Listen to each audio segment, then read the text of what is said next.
Bonsoir à tous, c'est Rev les Koulam. Mes attachés, avant de commencer le cours, j'aimerais le dédicacer pour la réussite dans tous les domaines de Eliaou, Pierre-Élie, Ben Linda, Rivka et toute sa famille.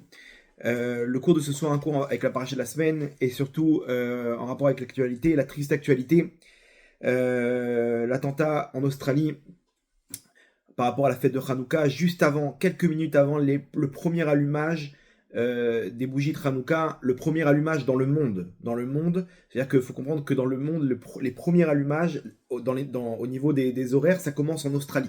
C'est en Australie que la journée, elle commence dans le calendrier, quoi, au niveau du décalage horaire. C'est en Australie que ça commence dans le monde, c'est-à-dire que les premiers à faire descendre cette lumière, ok, spirituellement dans les mondes supérieurs, ça va se passer dans un endroit dans le monde qui est l'Australie. C'est en Australie où tout commence, et c'est là-bas que la lumière elle descend. Et quelques minutes avant, c'est là qu'on empêche cette lumière de descendre sur Terre, surtout organisée par les Chabad qui ont, qui ont reçu cette shlichut, ok, de faire descendre la lumière du Ham Israël, cette mission de faire descendre la lumière d'Hachem dans le monde, et ils sont éparpillés dans le monde pour pouvoir le faire et la diffuser dans tous les endroits dans le monde, des bêtes ravad en Thaïlande, dans des endroits où on aurait pu, on se dit mais qu'est-ce qu'ils vont faire là-bas? Il n'y a rien du tout. Non, il y a quelques juifs qui se baladent, on va aller là-bas, on va s'installer, on va les accueillir, leur donner ce qu'ils ont besoin sur le plan spirituel, et eux-mêmes ils sont touchés. En Australie, juste avant, quelques minutes avant le dévoilement de cette lumière, le pirsum, le dévoilement de la lumière d'Hachem dans le monde. Cette lumière de Hanouka, elle dérange. Vous allez voir qu'il y a un message pour nous à travers la paracha de la semaine par rapport à Hanouka et comment nous, on peut prendre le relais et faire descendre cette lumière. Et de quelle lumière il s'agit. Vous allez voir, c'est un cours intéressant, surtout qui peut nous donner une nouvelle vision dans notre vie. Une nouvelle vision où généralement on voit notre vie en deux dimensions. Là, on va essayer de rajouter une troisième dimension. Et vous allez voir que ça va changer beaucoup de choses. Ça peut changer beaucoup de choses et ça peut nous donner des forces pour la suite, sur le plan individuel comme sur le plan, surtout sur le plan universel. Encore une fois, des actes antisémites, il y en a des milliers tous les ans, à New York, en France, à Paris, dans tous les coins du monde. Les juifs dérangent. Cette lumière, elle dérange. Ok. Le pire, c'est que, bon, en Israël, ici, on est face à des héros qui sont prêts, entre frères, de s'aider. Mais là-bas, il n'y a personne qui peut aider. Il y avait pendant 10 minutes, ils ont tiré sans s'arrêter. Vous vous rendez pas compte du miracle. Il aurait pu avoir 150 morts. Quand chaque vie, elle est importante. Mais quand on se dit ce qui s'est passé et que ça aurait pu être une catastrophe. Ça aurait pu être une catastrophe ce qui aurait pu se passer. Et on aurait pu être face à une centaine de morts. 2 personnes qui tirent pendant 10 minutes. La police est là. On entend les gyrophares, il y a les policiers sont là, personne n'intervient. Et le miracle dans tout ça, c'est-à-dire qu'on n'est même pas encore dans la fête des miracles. Et juste avant, le miracle, c'est que c'est un musulman qui sauve l'histoire. C'est-à-dire que lui, normalement, il aurait dû avoir une tendance à dire « Ok, moi je suis pas acteur dans le djihad, mais je suis pas contre. Quand je vois mes frères tirer sur des juifs. » Bon, imaginez, Hachem, il prend, même pas un policier, il prend un mec désarmé, ok, qui est sans armes, un musulman pour arrêter l'histoire, pour sauver les juifs. Hachem, il intervient avec des éléments pour nous montrer, il y a certaines personnes qui devaient partir, mais pas plus. Et bizarrement, le paradoxe, c'est que ça vient d'un endroit où on n'aurait pas pu impossible d'imaginer le scénario, et c'est là-bas que ça s'arrête. Et c'est là-bas que ça s'est passé pour le 7 octobre. Hachem, il a pris ceux qui devaient prendre, et ça s'arrête à ce moment-là. Et dans tous les endroits dans le monde, c'est comme ça. Malheureusement, il y a un message ici. Hachem veut nous transmettre un message. Pourquoi C'est là que ça attaque. C'est là que ça attaque. Juste avant que cette lumière elle descende dans le monde, ok, sur le plan géographique, là-bas, c'est eux qui vont faire descendre la lumière. Chez les Chabad, et là-bas, dans cette atmosphère de la lumière de Hanouka, on veut déranger. On veut déranger, il y a un message. Et vous allez voir, ce message, il est très fort. Et on va passer, pour le comprendre et l'analyser ensemble, on va passer par la paracha de la semaine. Accrochez vos ceintures, vous allez voir, j'espère que ce cours il va vous porter, moi il me porte en tout cas, et j'espère que je vais réussir à vous porter avec moi. Accrochez vos ceintures parce qu'il y a certains tridushim sympathiques, et j'ai pas envie de vous perdre en chemin. On est parti, on commence avec une question. La question de la paracha de la semaine, paracha de Miketz. Yosef Hatzadik, il sort de prison. Il répond, là-bas il donne la solution au rêve de Paro, il montre en place un plan incroyable qui est en train de descendre dans le monde. Paro, il a compris, il avait la solution du rêve, il voulait juste une interprétation qui allait dans son sens. Il comprend, ok, le monde, il va être sous ma domination. j'ai besoin de toi à mes côtés. Il a compris que Yosef, c'était pas n'importe quelle personne. J'ai besoin de toi à mes côtés. Tu vas rester avec moi. Tu vas être le second du roi. Le second du roi. Et tu vas diriger toute cette opération. Tu as le plan en tête comme moi. J'ai besoin d'un mec comme toi qui puisse mettre en place sur le plan technique cette opération. Donc tous les pouvoirs, ils arrivent chez Paro. Et celui qui détient la clé, c'est Yosef. C'est-à-dire Yosef, il passe de... Il était en prison, jeté dans un cachot là-bas en prison. Et il monte dans le palais du roi. C'est devient le bras droit de Paro, de Pharaon. Il prend tous les pouvoirs. Maintenant, on voit la suite, c'est qu'il récupère là-bas tout l'or et l'argent. Il y a la famine dans le monde, sauf en Égypte, par rapport au plan qu'ils ont mis en place. Yosef, il devient roi d'Égypte, presque. Là-bas, pourquoi il va pas faire un aller-retour, faire un petit bisou à son père? Il sait que son père est triste. Pourquoi il ne retourne pas là-bas en Israël? Pourquoi il n'envoie pas un petit message? Pourquoi il ne fait pas un acte pour montrer à ses frères, regardez ce que je suis devenu? Pourquoi il laisse l'histoire se passer? Il n'est pas fâché avec eux, ok? Parce que au début, oui, quand il nomme son premier fils, on comprend qu'il a fait il a pris du recul par rapport à sa vie d'avant. Mais après lorsqu'il nomme son deuxième fils, on voit que non, il est relié à tout ça, ok? Mais il est conscient, Yosef. Il sait qu'il y a un plan. Et pourquoi il va pas juste arrêter la souffrance de son père? Son père, il sait très bien qu'il s'imagine qu'il est mort. Ils ont compris, il les a vus faire la shrita là-bas, abattre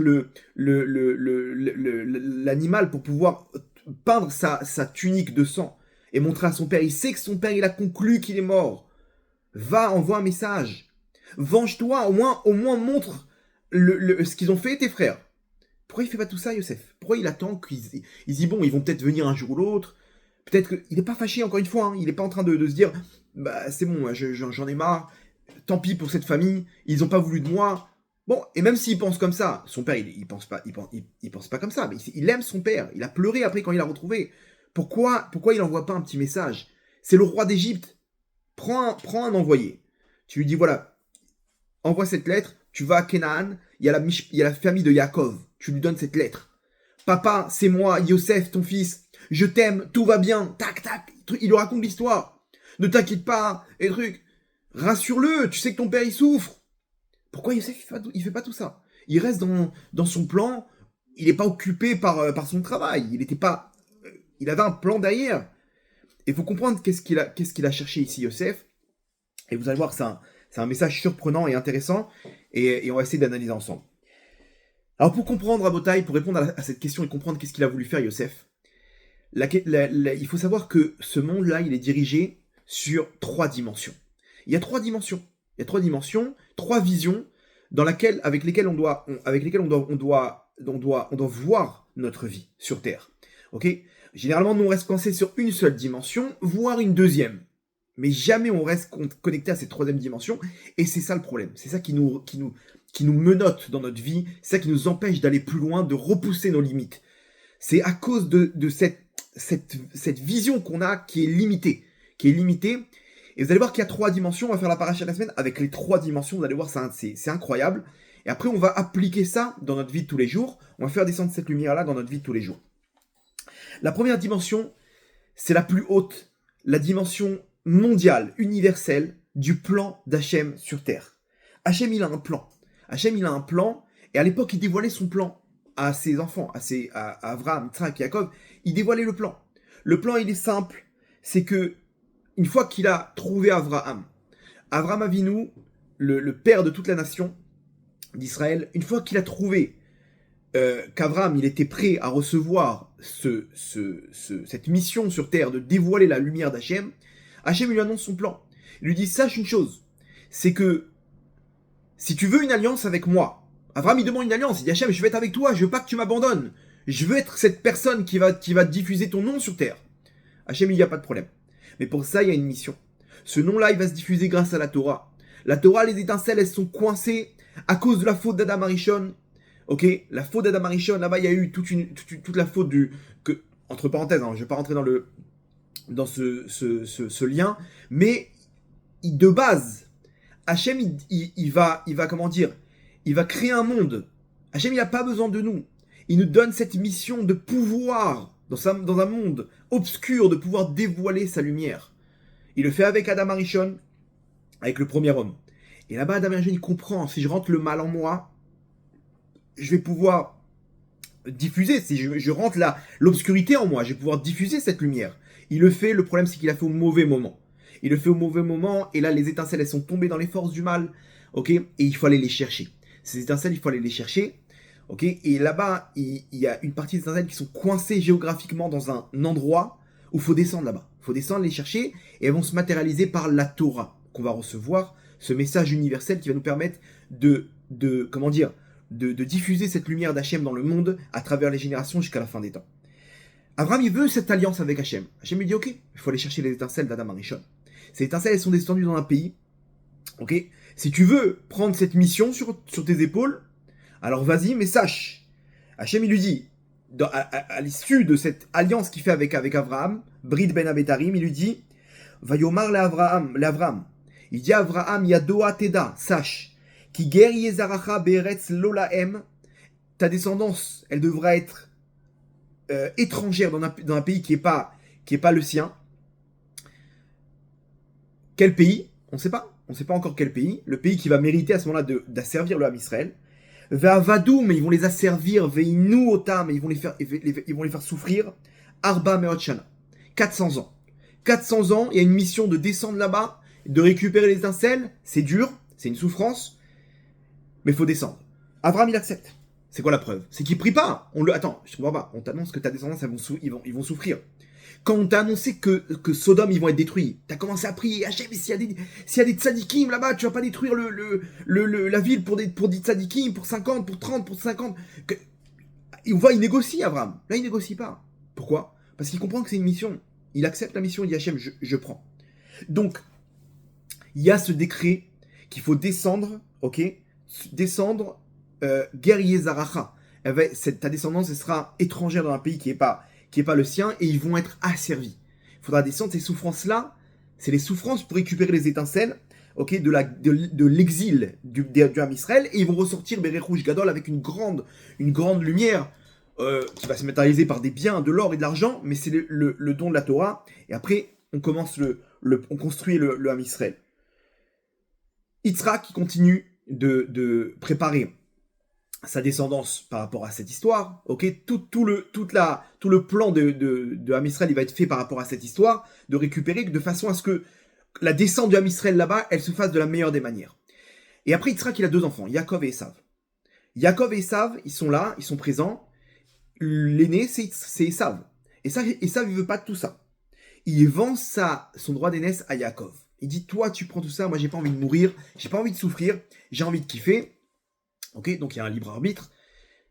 Tu veux pas, il y a pas de problème. L'acteur, Hachem, il va faire sans toi. Des fois, on est dans un match de foot, il y a un carton rouge, qu'est-ce qu'on fait? Alors il y a des remplaçants des fois. On peut remplacer, il y a des gens qui sont sur le banc touche. Tu veux pas être acteur, on va te remplacer. S'il y a pas de remplaçant, il y a un carton rouge. Eh ben on va jouer à 10 contre 11. Et c'est ce qui s'est passé. Et ça, il dit, je veux pas de tout ça. Moi. Laissez-moi tranquille. Bye, ciao, Yaakov, prends tout ça, ok. Récupère toi-même le flambeau, moi je pars. Donc Yaakov il récupère tout seul l'histoire et il prend les 2 femmes, il y a Rachel et Léa et les enfants, il va chez Lavan et il prend sur ses épaules les deux rôles, et son rôle et le rôle de Esav. Maintenant là-bas Esav il est pas d'accord, il remet en cause la vente, ok. Après, une fois qu'il fait la paix avec Yaakov, il abandonne complètement son droit sur la terre. Et là-bas, on nous dit Vayelech el eretz mipene Yaakov achiv. Il s'en va d'Eretz Israël. Il part tout de suite. Alors on nous dit parce qu'il avait trop de bétail, etc. Mais c'est pas ça la raison. Rashi nous dit mipene shtachov shel gzera kiger yezaracha amutal al zaro shel Yitzhak. Il veut partir à cause de la dette du décret qui ger yezaracha. Elle va être étrangère, ta descendance, cette xéra, ce décret qui tombe sur les épaules de Yitzhak. Yitzhak, sa descendance doit être, comme il a reçu de Abraham, étrangère. Et ça, il dit, bye, je veux pas de tout ça. Amar elech limikan, il a dit, je pars d'ici, de cette terre. En li chelek lobe matana, shenitna lo haaretz, azot, velo bepiron ashtar. Je veux ni les cadeaux que Esav m'a donné, là-bas, la bracha que Esav m'a donnée, ni du paiement de la dette. C'est-à-dire, voilà, moi je pars de cette terre. Je veux pas de tous les bienfaits de cette terre, toutes les bénédictions de cette terre. Mais je veux pas aussi de la dette. Ne venez pas me chercher, ne me descendez pas en Égypte. Je veux pas de tout ça. Ici, il y a le plan mondial, le plan universel, c'est qu'il faut aller chercher la Torah, il faut descendre là-bas. Esav, lui, il s'en va, ça reste sur Yaakov. C'est-à-dire que Yaakov, il connaît très bien cette histoire, puisque si Esav, il était au courant, donc Yaakov aussi. Et Yaakov, lui, il continue son rôle. Il va construire le Ham Israël en connaissance de cause. Il y a un plan d'Hachem, il faut aller descendre là-bas. Yaakov, il le fait avec plaisir, avec une mission, et il prépare ses enfants. Chacun, il a un rôle, parce que la Shrina, la présence divine, elle va descendre avec lui. Et il prépare ses enfants. Chacun avec un rôle. Chaque jour, il recevait un de ses enfants, il étudiait avec lui. Il n'étudiait pas la Gemara avec lui. Il lui donnait exactement l'explication sur les plans des mondes supérieurs. Quel est son rôle? Toi, tes enfants, tes petits-enfants, voilà ce qu'il faut que tu transmettes. En Égypte, il faut qu'on garde la Kedusha. Il faut qu'on garde cette union du peuple pour sortir de la meilleure des manières et pas se faire avaler par les forces du mal. Il comprend que c'est ça le plan du monde, ok?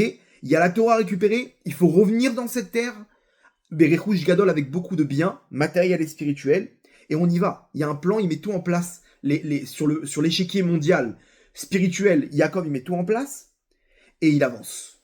Ça, c'est la première dimension. Une dimension où tu es relié directement avec le plan d'Hachem. Tu es directement l'acteur principal de ce monde. Hachem, il n'a pas créé le monde parce qu'il s'ennuie. Il n'a pas créé le monde pour lui. Il n'a pas besoin de ça. Hachem, il a créé le monde pour nous, pour qu'on puisse être acteur et remettre le monde exactement comme il était avant. Mais cette fois-ci, on a mérité, on a été acteur de la lumière d'Hachem, de la royauté d'Hachem sur terre. Hachem, il est déjà roi. Il était déjà roi bien avant nous. Mais il a créé le monde avec cette obscurité et il nous donne la possibilité de faire de lui un roi. C'est dur, il faut descendre, on a une mission, chacun d'entre nous, à partir du moment où on descend dans ce monde-là, on est nous-mêmes reliés avec ce plan universel d'être acteurs de la royauté d'Hachem sur terre. Nous, ces fourmis qu'on est, ces bras cassés qu'on est, en 2025-26, on est acteurs à Botaï. On est acteurs, à partir du moment où on est dans ce monde-là, on est acteurs. De toute cette lumière divine, Hachem nous fait confiance, il dit vas-y mon fils, maintenant tu montes sur le terrain. Et tu vas toi aussi être acteur de cette victoire. Et on connaît la suite. La suite, c'est la victoire. Hachem va être roi sur terre. On connaît très bien toutes les prophéties. Il va être roi sur terre avec son peuple en Israël. Mais Hachem nous demande d'être acteur. Ça, c'est entre nos mains. Ok? Et c'est la première dimension. Donc une dimension, waouh, attends, c'est immense quoi. Hachem, il a créé ce monde et il m'a donné les pleins pouvoirs de faire de lui un roi sur terre.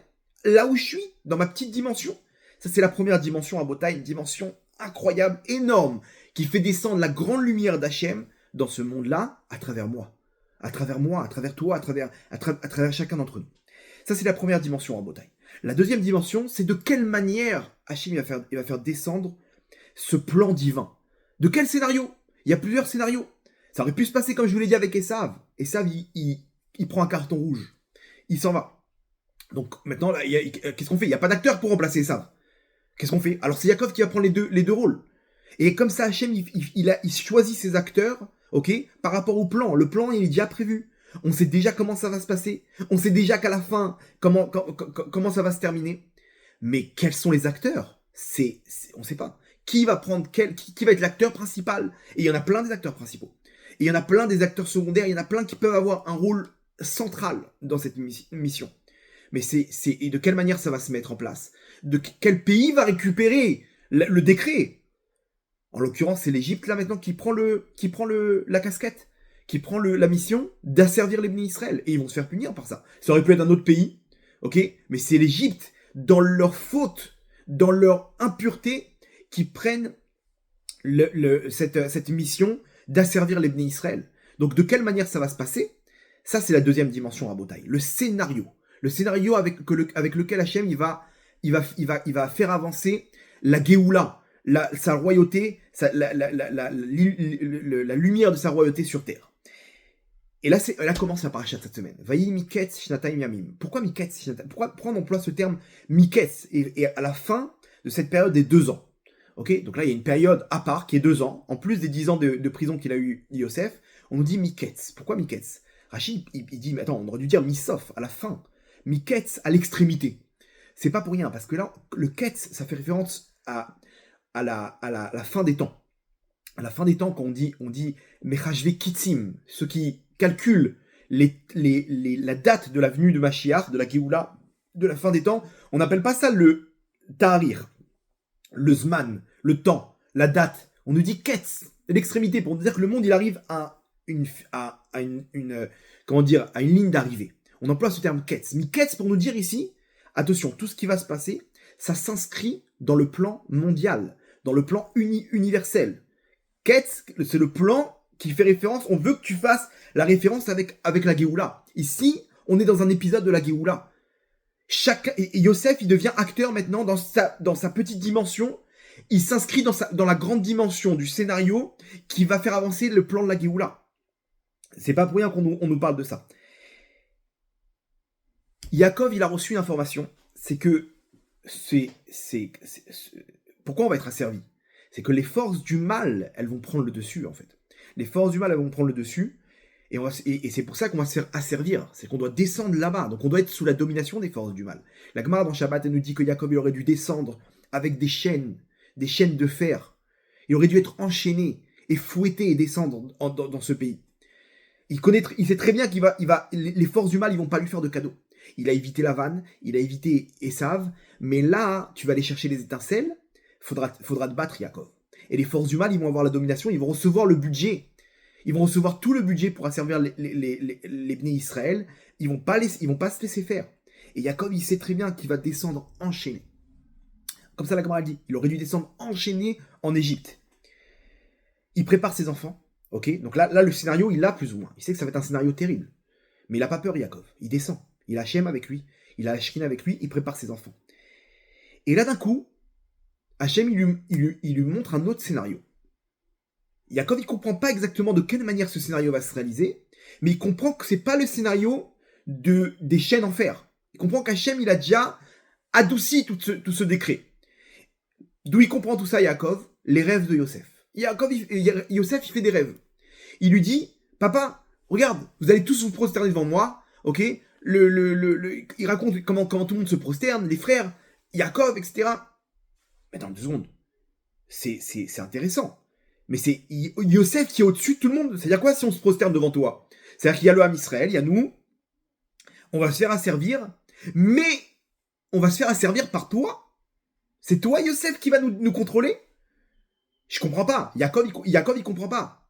Yaakov, il sait très bien que son fils est un tzaddik. Mais lui, dans le plan, il doit se faire enchaîner. Enchaîner, c'est une image. Il y a pas vraiment, c'est pas une souffrance physique. C'est il doit se faire attraper. Il doit être sous la domination des forces du mal. Maintenant, on lui montre dans le rêve que c'est Yosef qui va le dominer. Quel rapport? C'est pas Yosef, c'est attends, où il va tourner et il va passer des forces du mal, ou Hachem, il va le faire contrôler les forces du mal. Qu'il y aura les Bnei Israël qui vont être asservis par les forces du mal, et au-dessus, il y a Yosef qui va contrôler les forces du mal. Il va les enchaîner. C'est-à-dire que tout va être sous contrôle, en fait. Là, Yaakov, il dit, Verviv, Shamar et Tadavar. Il dit une chose, il garde ce scénario en tête, et il comprend que c'est qui Yosef? C'est où il va être complètement à l'extrémité, c'est-à-dire il va se faire attraper par les forces du mal, et c'est lui qui va nous diriger, ou qui va être au-dessus des forces du mal, et qui va utiliser les forces du mal pour protéger le Ham Israël et la Shrina dans la domination qui doit avoir lieu, dans cet exil. Ça, c'est la deuxième dimension. Le scénario du plan de la Géoula, du plan d'Hachem sur terre, de sa royauté sur terre, de quelle manière elle se matérialise. La troisième dimension, ok, c'est la dimension individuelle. C'est la plus petite dimension. Mais vous allez voir que 99% des gens, ils sont là-bas. On est tous là-bas, Rabotai. On est tous coincés dans cette petite dimension. C'est la dimension personnelle, ok, de cause à effet. J'ai reçu, j'ai machin. 2 secondes, tu sais pas que cette dimension-là, de ce que tu fais, ok, c'est-à-dire que toi, t'es venu faire ta prière parce que ton fils, il est malade. T'as prié, t'as pleuré au kotel devant Hachem. Tu sais pas que cette prière-là, elle rentre dans d'autres dimensions complètement qui font avancer la Géoula. Mais toi, tu restes coincé sur la petite maladie, la petite truc, le problème de Parnassa, le problème de Shalom Bayit. On reste coincé sur ça. On ne sait pas que nos actes, ils ont une dimension universelle. Elle rentre dans un scénario maintenant qui est peut-être que le mec il est en France, à New York, en Israël, en Australie. Mais ça, peu importe le scénario, ça rentre dans un scénario mondial qui fait avancer le train de la Géoula jusqu'à sa station finale. Et c'est cette petite dimension qui est le cause à effet. Hachem, il est obligé de laisser le libre arbitre. Il n'a pas besoin de robots, Hachem. Hachem, il veut nous laisser la possibilité de choisir. Il veut nous laisser le libre choix, ok, le libre arbitre, le libre choix, de choisir entre le bien et le mal. Et grâce à ça, on peut être libre d'être acteur ou pas. Sinon, alors qu'est-ce qu'on a fait? On a fait tout ça pour que tu t'interviens à travers nous. Ça sert à rien. On a le libre choix à Botaï, on est libre. On est libre de choisir. Tu fais ce que tu veux. Et alors quoi? Et si je fais le mal, comment je vais mettre en l'air tout le plan? Non, non, non. Ce plan, il va se dérouler. À toi de choisir de quelle manière il va se dérouler. Si tu fais du bien, tu reçois du bien. Tu fais du mal, tu reçois du mal. Mais tout ça, ça s'inscrit dans le train qui avance dans tous les cas. Vous savez, quand les otages ils sont sortis là à Simchat Torah, juste avant Simchat Torah, les otages ils sont sortis. Après plus de 2 ans, les plus grands psychologues, ils ont donné des instructions aux personnes qui vont les réceptionner. Il y a des personnes d'abord de l'armée, ils vont les réceptionner. Après là-bas, il y a des médecins, etc. Sur le plan psychologique, comment se comporter avec eux? Ces 2 ans, les personnes, ils ont pas vu la lumière. On les a massacrés, on les a frappés, on leur a pas donné le choix, rien du tout. Ils sont otages, emprisonnés. Imaginez-vous sur le plan psychologique, t'as pas le droit à l'erreur. Tu peux pas trop. Il faut trouver un équilibre là. Comment leur parler? Donc ils ont reçu des instructions des plus grands psychologues. Et là-bas ils leur ont dit une chose. Faites attention de ne pas leur dire qu'ils sont libres. Ne leur dites pas ça y est, c'est terminé, vous êtes libres, vous êtes libres. Pas de phrase comme ça. Pourquoi? Parce qu'ils peuvent avoir un choc psychologique, ok, où eux, ils sont enfermés, ils ont peur de tout, ils se méfient de chaque personne, et toi, tu lui balances une information qu'ils sont pas prêts à entendre. Ça peut créer des post-traumas, ça peut créer des problèmes, et c'est une trop grande lumière. Il faut leur donner indirectement ce message qu'ils sont libres. C'est-à-dire leur donner, au fur et à mesure, les libérer de leur comment dire, de leur emprise. Psychologiquement, même s'ils sont sortis, ils sont encore là-bas. Donc, il faut gentiment leur donner une rééducation psychologique. Donc, attention, c'est comme quelqu'un qui n'a pas marché depuis 6 mois. Ne le mets pas sur un tapis de course. Doucement, d'abord des petits exercices, après tu le fais rentrer dans une piscine, doucement, que les muscles, ils peuvent sur le plan psychologique, pareil, pas trop brusque, pas trop brutal la sortie. Donc, il leur dit, c'est quoi l'histoire? Donnez-leur le choix. Tu le prends, tu viens, tu lui dis rien, tu veux monter devant, tu le fais rentrer dans la voiture. Tu veux monter devant ou derrière? Tu lui donnes un choix. Quand tu lui donnes le choix, ok, lui donner le choix, c'est tu lui as donné la possibilité de choisir, tu lui as redonné sa liberté. À l'époque, il n'avait pas de choix. Il venait lui balancer un bol de riz, c'est ça ce que tu vas manger. Ça fait 2 ans qu'ils sont habitués ils sont habitués à ne pas choisir. T'as pas le choix, c'est comme ça. Tu dors là, tu manges ça, tu vas là-bas, tu reviens, et ils sont habitués à suivre les ordres. Là maintenant, on leur a donné le choix. Tu choisis ce que tu veux. Et c'est exactement ce qu'Hachem il a fait après quand ils sont sortis d'Égypte. Ils étaient esclaves. Hachem leur a donné le choix de choisir. Vous voulez prendre ma Torah ou pas? Et ils ont dit Nasser Nishma. Mais attends, mais quoi, tout ça pour ça, imaginez-vous, nous on est descendu en Égypte pendant 210 ans et machin, et en plus et si on dit non, alors toute cette souffrance pour rien? Non, c'est sûr qu'à la fin on allait recevoir la Torah, mais Hachem il n'a pas voulu nous brusquer. Il nous donne le choix. Il nous donne le choix. Vous voulez ma Torah ou pas?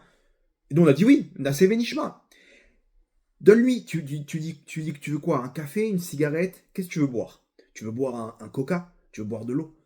Ne lui dis pas t'es libre, fais ce que tu veux, tu peux boire ce que tu veux. Donne-lui le choix, il y a 2 boissons là. Un soda, ok, un Schweppes, ou un Fanta, ou un Coca. Tu veux un café, tu veux une clope? Qu'est-ce que tu choisis? Tu veux t'asseoir devant? Derrière. Tu veux prendre une douche d'abord? Ou tu veux commencer directement à toi de choisir. Tu lui as donné à choisir, tu lui as donné sa liberté. Donc Hachem, pareil, il nous donne le libre choix dans ce monde-là. Donc c'est-à-dire, imaginez où il y a un plan, mais Hachem nous dit, faites ce que vous voulez. Faites ce que vous voulez, moi j'avance avec mon plan. Mais attends, mais on peut te mettre en l'air ton plan, Hachem. Si nous, maintenant, on décide de faire ce qu'on veut dans ce monde-là, on se fait attirer par le mal, les désirs de ce monde, Hachem dit, ok, on trouvera une autre solution. Il n'y a pas de problème. On peut jongler. Ne vous inquiétez pas, ce monde-là, c'est un grand Waze. Tout le monde est parti à droite, on va trouver... Même s'il y a eu le veau d'or là-bas, Hachem dit à Moshe, je refais un monde avec toi. Il n'y a pas de problème. Il n'y a que Noir. Ok, on détruit le monde. On continue avec Noir. Il y aura toujours des tzadikim. Hachem, il met des tzadikim dans chaque génération. Et on avance. Des fois, on peut retarder la venue du Mashiach à cause de nos fautes. Des fois, on peut faire accélérer les choses. Ça dépend de nous. On a le pouvoir de choisir. Généralement, comment ça se passe ? Cette petite dimension-là, elle se passe mesure pour mesure. Tu fais du bien, tu reçois du bien. Tu fais du mal, tu reçois du mal. Alors, bien entendu, il y a à proportion donnée. Tu peux adoucir le mal. Tu peux faire tchouva, annuler le mal, réparer. Hachem, il a plusieurs scénarios. Et il nous laisse la possibilité de tomber, de réparer, de faire tchouva. Mais alors regardez, on va faire à travers les parachutes, on peut voir cette dimension personnelle de chacun des personnages.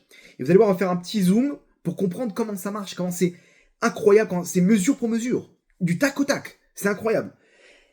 On nous donne à travers toute cette grande dimension, on nous donne que les frères, eux, ils n'ont pas vu le rêve comme Yaakov. Ils ont dit quoi, tu veux prendre notre place ? Attendez, mais il y a une autre dimension, il y a une grande dimension. Vous êtes déconnecté de la grande dimension de la Géoula. Yaakov, il s'est pas déconnecté. Yaakov, il a gardé l'histoire. Mais à vivre Shamaretadar, eux, ils sont restés dans la petite dimension. Attends, c'est Yehuda. C'est Yehuda qui doit diriger, là. Qu'est-ce que tu fais, Yosef, avec tes rêves ? C'est-à-dire que tu penses à dominer ? Ouh là là ! Peut-être que c'est lui qui va prendre le contrôle. Peut-être que c'est lui qui fait partie des forces du mal. Comme Ishmaël, comme Esav. Il faut se méfier. Les frères, ils se méfient. Et ils vont commencer à, comment dire, ils vont commencer à mal le voir. Ah, alors Timlor Allen, tu veux quoi ? Tu veux nous diriger ? Alors Yosef, il veut les chauffer. Pourquoi ? Parce que Yosef, lui, pareil. Lui, il connaît le plan de la Géoula. Il sait qu'on doit descendre. Et il a très bien compris ce qu'Hachem lui donne comme rôle. Il lui donne un rôle central ici. Quoi, ça va passer par moi. Il raconte ça à son père, devant les frères. Mais lui, il voit des choses bizarres chez ses frères. Il dit, attends. Il raconte comment il dit ? Elle dit Batam Ra'a et la Viem. Il raconte tout ce qu'ils font en mal. Il est en train de dire à son père, papa, il y a un problème là. On va descendre avec la Shrina. Regarde, ils sont bancals. Il faut que tu leur tires les bretelles. Il faut que tu leur dises comment faire. Yosef, il a pris maintenant son rôle à cœur et il commence à s'intéresser. Oh les cocos, il y a une responsabilité. On va descendre, ne faites pas de bêtises là. C'est quoi ? Vous faites quoi là avec... Il raconte maintenant, regardez, je vous lis Rachid ce qu'il dit. Kol ra'ash ayaroué bechav venelea ayamagid laviv. Tout ce qu'il voyait en mal, il allait tout de suite balancer à son père. Shayuchlim verminacha, il mangeait d'un animal vivant. C'est-à-dire, on doit abattre l'animal pour pouvoir le manger. Eux, ils voyaient l'animal qui était mort, mais qui n'était pas, ils l'ont pas abattu, ils l'ont pas fait la shrita. Et ils le voient en train de manger. Premièrement, ils disaient papa, qu'est-ce qu'ils font ? Ils mangent comme ça, n'importe comment, comme des verminacha d'un vivant. Et ils voyaient comment ils appelaient les enfants des servantes, donc les frères aussi. Ils les appelaient les serviteurs. Ils voyaient qu'ils étaient en contact avec des femmes, des machins, des trucs. Qu'est-ce qu'ils font là ? Qu'est-ce que vous faites ? Vous êtes attirés par ce monde-là ? Vous cherchez le kavod, l'honneur ? Ouais, vous êtes nos serviteurs. Il y a une hiérarchie dans les frères. Vous êtes les serviteurs. N'oubliez pas que vous descendez des servantes. Ils mangent ce qu'ils veulent, ils font ce qu'ils veulent, ils vont parler avec des femmes, des trucs. Qu'est-ce qui se passe là ? Et pour ces trois choses, il a été puni, Yosef. Parce que ses frères, ils étaient Kodesh Kodashim. Ils étaient à un niveau hors norme. Et ils n'étaient pas en train de faire des bêtises là. Ils n'étaient pas en train de s'amuser. Ils étaient en train de placer aussi le décor pour la suite. Et c'est pas pour rien qu'ils ont fait tout ça. Et pour les trois choses, pour ces trois médisances qu'il a fait Yosef, il va être puni. Aller vers Minachai, il les a accusés de manger sans abattre l'animal. Vaishratu Seirizim, devant lui, pour pouvoir, ils ont abattu un animal, pour pouvoir peindre sa tunique. Il lui montre, tu vois, regarde, on fait l'abattage. Tu t'as dit qu'on fait pas l'abattage, on va le faire, mais on va le faire pour peindre ta tunique et la montrer à notre père. Veloach Loucha, ils l'ont pas mangé vivant, ils auraient pu, attends, si c'est que pour le sang, tu prends l'animal, t'as pas besoin de faire tout ce truc-là. Non. Ils lui ont montré. Yosef, il a dit, waouh, je me suis trompé sur leur compte. Quand il a parlé qu'il les appelait Avadim, serviteurs, lui-même, l'Eved Nimkar Yosef, il a été vendu en tant que serviteur. C'est pas pour rien qu'il a été vendu en tant que serviteur. Mais qu'est-ce qu'il va faire là-bas maintenant, serviteur? Pourquoi pendant 10 ans? Parce qu'il a parlé des 10 frères.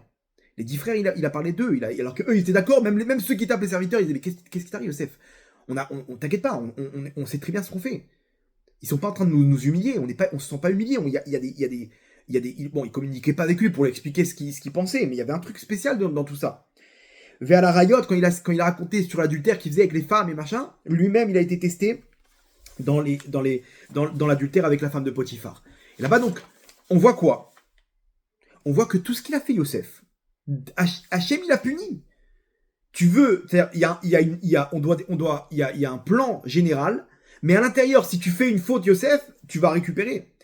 Mais c'est pas contradictoire. On peut très bien rendre Yosef esclave, ok, et de là après réaliser le plan, de le sortir de prison et de l'amener en haut de l'échelle, qui domine. Comment? C'est le scénario de la paracha de la semaine, avec les rêves de Paro. Donc malgré la faute de Yosef, Akadosh Baruch Hu, il continue son plan. Maintenant, si tu me dis que c'est des Kedoshim, que c'était hyper sensé, pourquoi ils l'ont vendu alors? Pourquoi ils ont fait ça? Et là, Rabotai comprenait bien que ils ont compris qu'il doit dominer. Mais tu peux pas prendre la place de Yehuda. Là, il y a eu 2 fautes. Selon le Sforno, il était Rodef Malchut, il voulait prendre la place de Yehuda qui était le roi. Ok, eux, ils n'ont pas compris que c'est lui qui allait dominer les forces du mal. Il va pas prendre la royauté, il va dominer les forces du mal. Ils ont vu le mal chez lui, ils ont fauté. Ils n'ont pas vu le bien. Ils n'ont pas interprété de la bonne manière. Ils ont dit quoi? Tu veux prendre la place du roi? Celui qui veut prendre la place du roi, il est mis à mort dans la Torah. Selon le Rachim Akadosh, va sitem lo kasher zamam la sot l'arrive. Il y a un klal, il y a une règle que on fait on lui fait ce qu'il a voulu faire. Ça veut dire que si jamais il y a 2 témoins qui viennent et qui disent oui, telle personne, on l'a vu, il a assassiné telle personne, on est témoin, on l'a vu comment il a tué. Maintenant, 2 autres témoins, donc maintenant le tribunal, il doit mettre, t'as tué, on va te tuer, c'est-à-dire il doit mettre à mort l'assassin, grâce aux 2 témoins. Maintenant viennent un autre couple de témoins et disent non mais qu'est-ce que vous racontez? C'est des mensonges. Vous étiez avec nous ce jour-là à tel endroit, dans tel endroit. Comment vous avez pu voir? Donc ils amènent des preuves. On se rend compte que c'est un faux témoignage et que les 2 premiers témoins, ils ont voulu quoi? Ils ont voulu faire tout un scénario de faux témoignage pour qu'il se fasse tuer, pour lui faire adosser ce crime et qu'il se fasse tuer. Donc vous avez voulu le tuer. Donc la sentence de ce faux témoignage va sitem lo kasher zamam la sot l'arrive. On va leur faire comme ce qu'ils ont voulu faire à leurs frères. C'est-à-dire, vous avez voulu engendrer un crime, et ben c'est ce que vous allez recevoir. Qu'est-ce qu'ils ont voulu? Yosef, il les a accusés. Papa, regarde, il mangeait vers Minachai. Non, c'est dans les 7 mitzvot du Nénoach. Même les goïms, ils doivent pas faire ça. Ils doivent pas faire souffrir comme ça un animal. Donc, ils sont chayav mita par rapport à l'accusation. L'adultère, Arayot, qu'est-ce que vous faites? Vous avez voulu, Yosef, t'as voulu tuer tes frères par ton accusation. Donc, il faut le tuer. Il faut le tuer. Et eux, ils sont sûrs de leur coup.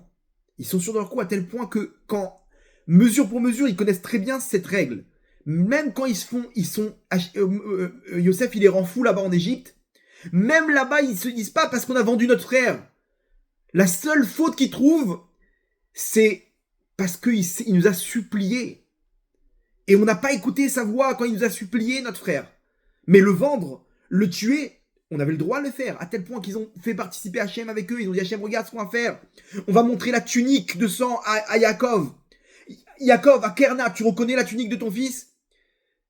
Yaakov, si Hachem il lui dévoile, il lui dit non. Parce que Yitzhak, il savait qu'il n'était pas mort. Donc Yaakov, il aurait dû savoir. Beroar Kodesh, Hachem, il aurait dû lui transmettre. T'inquiète pas, il n'est pas mort, ton fils. Et Yaakov, il aurait dit quoi? Non, allez le chercher, il est pas mort. Qu'est-ce qu'il conclut? Il conclut, non, il a Tarov, Torah, Yosef, il a été tué, mon fils.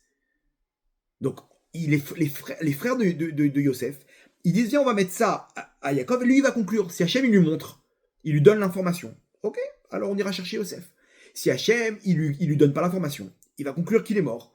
Et on saura qu'Hachem, il est avec nous. Qu'Hachem, il est, comment dire, il nous donne le tampon, il confirme qu'on a fait la bonne chose, la bonne action ici. et que cette mort, elle était évidente.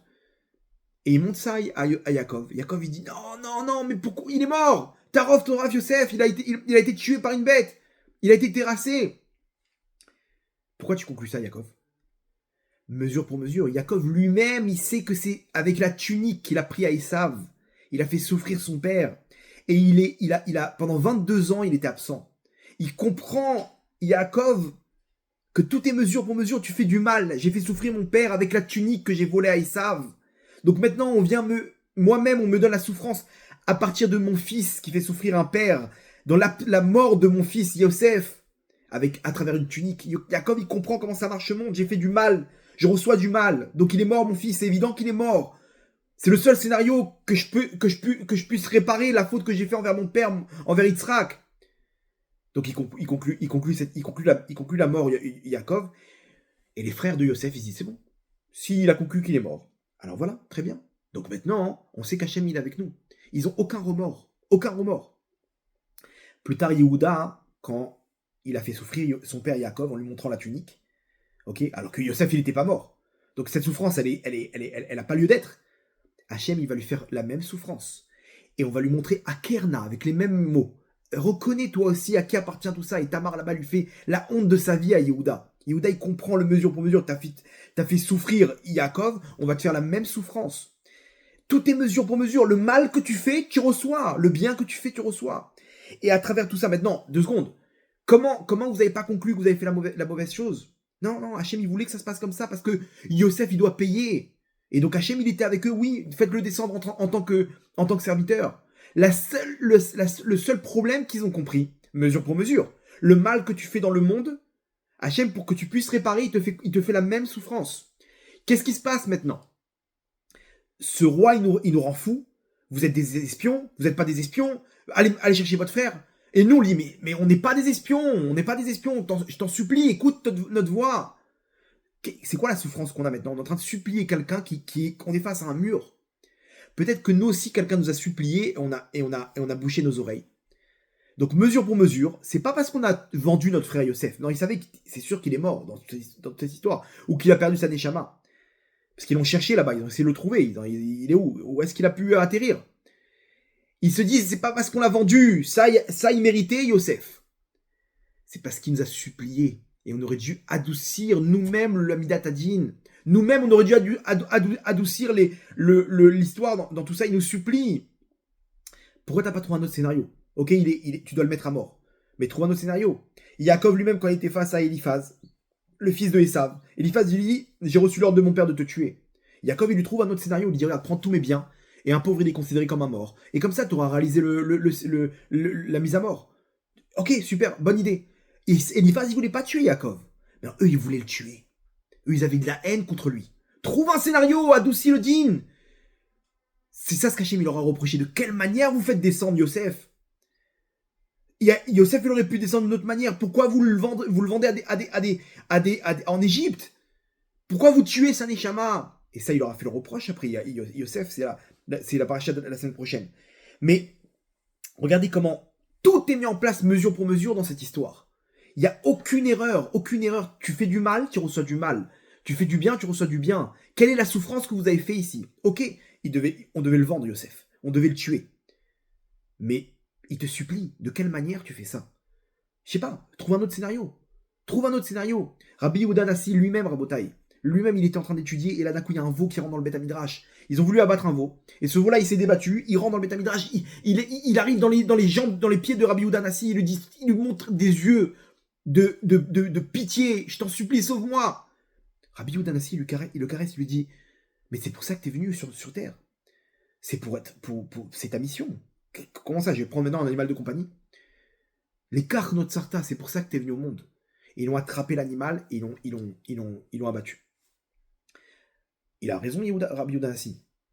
Il prend, le sage nous dit qu'il a pris des années de souffrance par rapport à ce qu'il a fait. Mais qu'est-ce qu'il a fait de mal? Oui, c'est vrai, il est venu pour ça, cet animal. Mais il te supplie maintenant, il vient avec des yeux de pitié. Toi, en tant que chef, leader spirituel du Ham Israël, si t'es intransigeant, malgré que c'est les règles, eh ben, Hachem aussi, il pourra pas aller au-dessus des règles. Quand on va accuser l'homme Israël, c'est les règles, c'est ce qui est écrit dans ta Torah. Rabbi Yehuda Hanassi donne une possibilité à Hachem d'aller au-dessus des règles, d'adoucir, même si on a fauté et qu'on mérite maintenant telle et telle punition. Adoucis toi-même la sentence, Rabbi Yehuda Hanassi, pour ce veau, même s'il est venu pour ça. Parce qu'un jour, les Bnei Israël vont devoir payer par rapport à leurs fautes. Et les accusateurs, ils vont dire à Hachem, attends, c'est ce que tu as écrit dans ta Torah, Hachem, c'est les règles, non? Donc qu'est-ce qu'on fait avec ça? Quand toi, Rabbi Yehuda Hanassi, tu vas au-dessus des règles, Hachem, il peut lui-même aller au-dessus des règles. Mais quand personne ne le fait dans le monde, alors on va être intransigeant. Et donc Rabbi Yehuda Hanassi, chaque petit dérapage qu'il avait, à son niveau, il devait payer. Et donc il a souffert pendant des années. Parce qu'il a lui-même montré cette tendance d'intransigeance, de Midatadine sur terre. Et donc pareil, les frères de Yosef, c'est ça ce qu'Hachem leur a reproché. Il vous a supplié, vous ne pouvez pas avoir un petit peu de miséricorde? Vous empêchez maintenant la miséricorde de descendre sur terre avec votre histoire. C'est là quelle est leur faute. Mais leur faute, elle n'est pas sur la vente de Yosef. Elle n'est pas sur la mise à mort qu'ils ont mis en place. Pourquoi? Parce que Yosef, il devait payer. Et donc Yosef, il descend en Égypte. Et là-bas, la faute, rappelez-vous, il a balancé ses frères, il a voulu les accuser. Donc il doit payer. Dans tout le plan de la Géoula, le plan personnel, Yosef, il doit être esclave.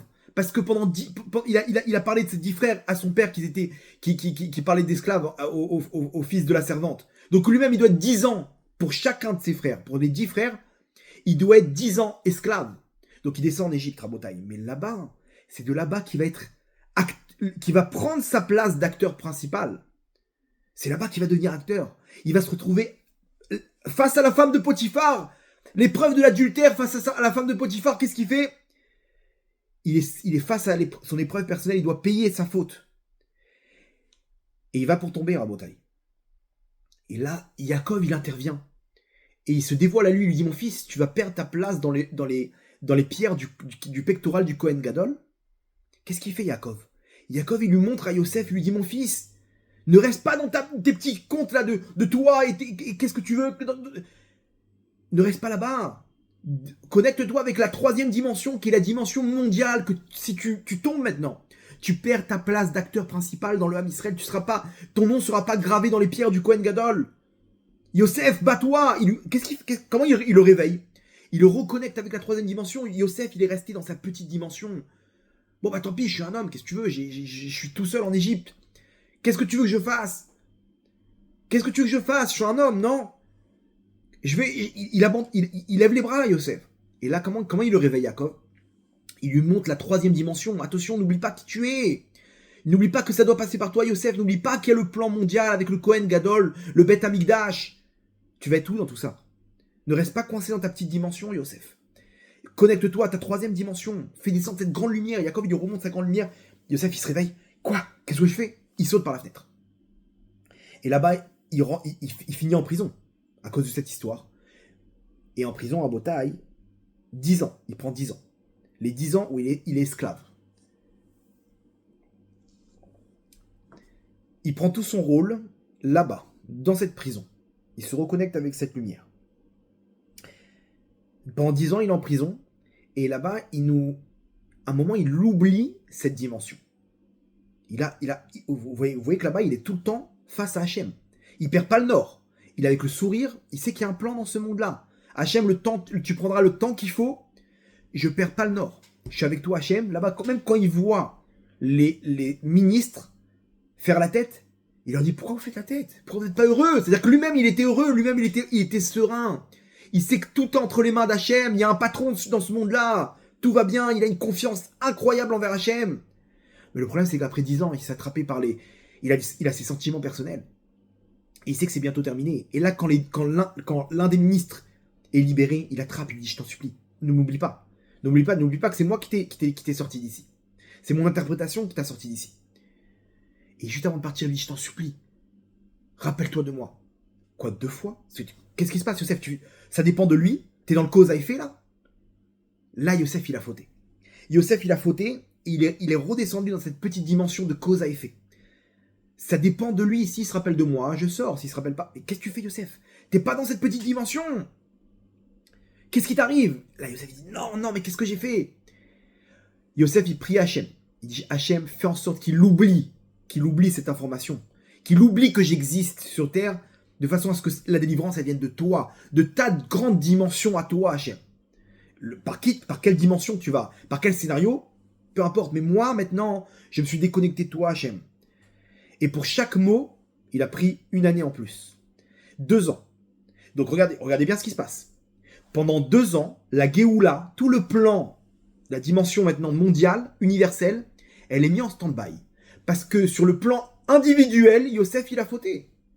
Maintenant, ça aurait pu se passer d'une autre manière, s'il n'y avait pas eu cette dispute entre les frères et entre Yosef et ses frères. Ça aurait pu se passer encore d'une autre manière complète. Mais là, ça s'est passé à cause de leur faute personnelle. Tout est mis en l'air. Là, Yosef, il a fauté.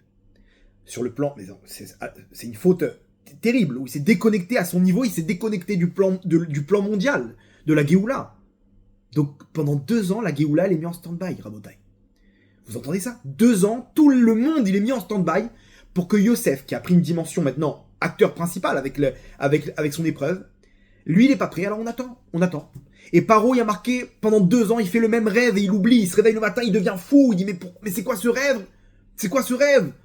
Il essaie de se rappeler, il fait tout plein de sortilèges pour essayer de se rappeler le rêve, rien à faire. Pourquoi? Parce que de l'autre côté, Yosef, tous les jours, il prie Hachem, je veux qu'il oublie. Et l'autre, maintenant, il s'est mis des rappels.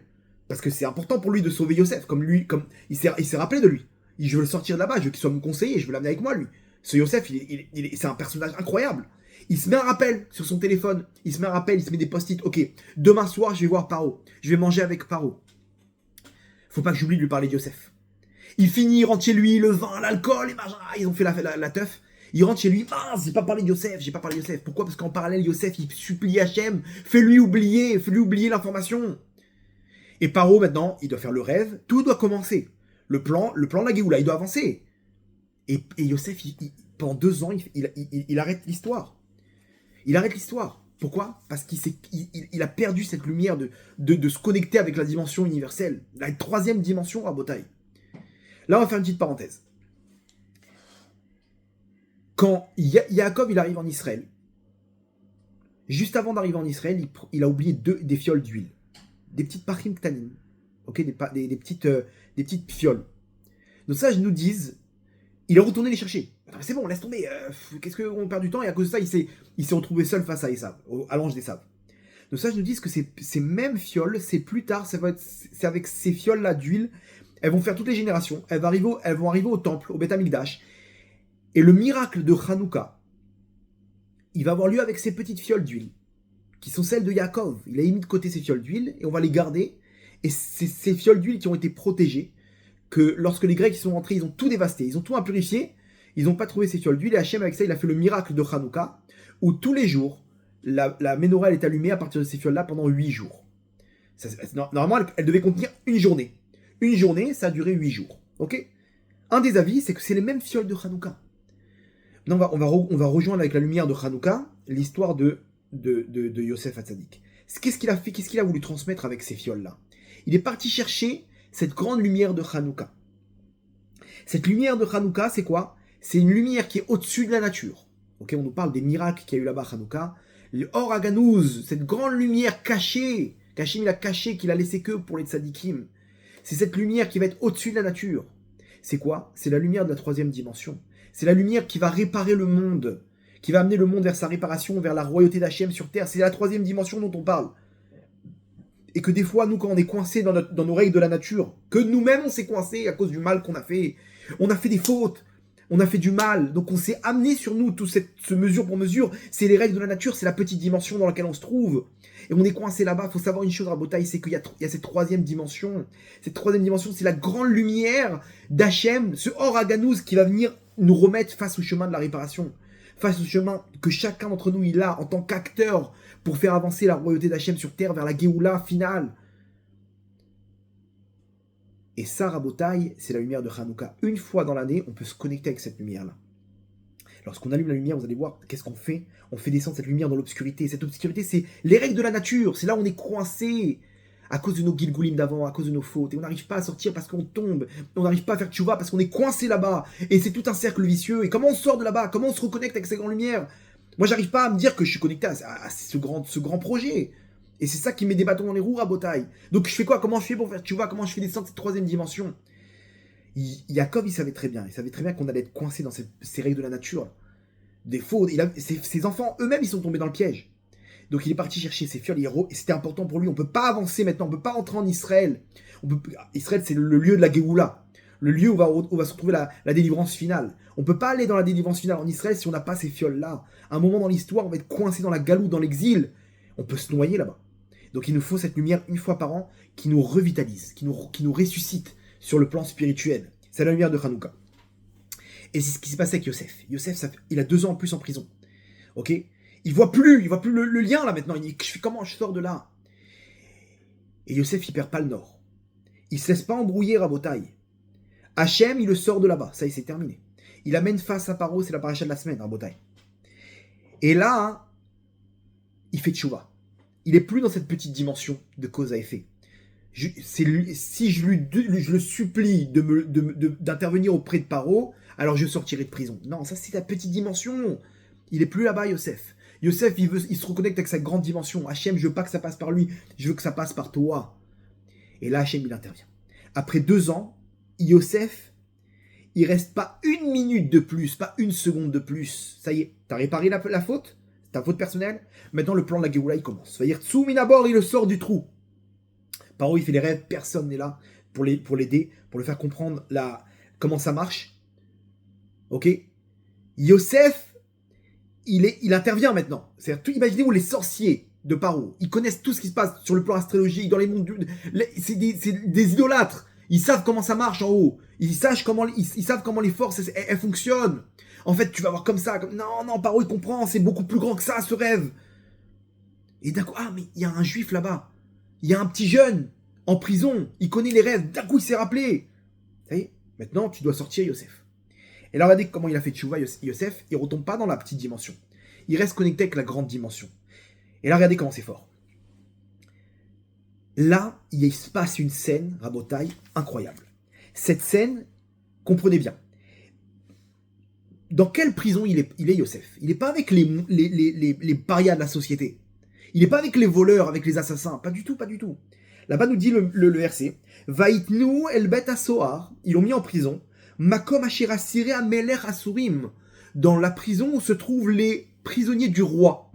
Ça veut dire ceux dans le palais. Il y a Sarkozy, ok, qui doit aller en prison. On va pas le mettre avec les Kaira de Sarcelles, de Garges, Sarcelles. On va pas le mettre là-bas. On va le mettre avec les personnalités, avec les gens importants.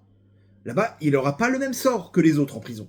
On comprend pourquoi, parce qu'il n'a pas le même rôle. Il a pas fait. Ok.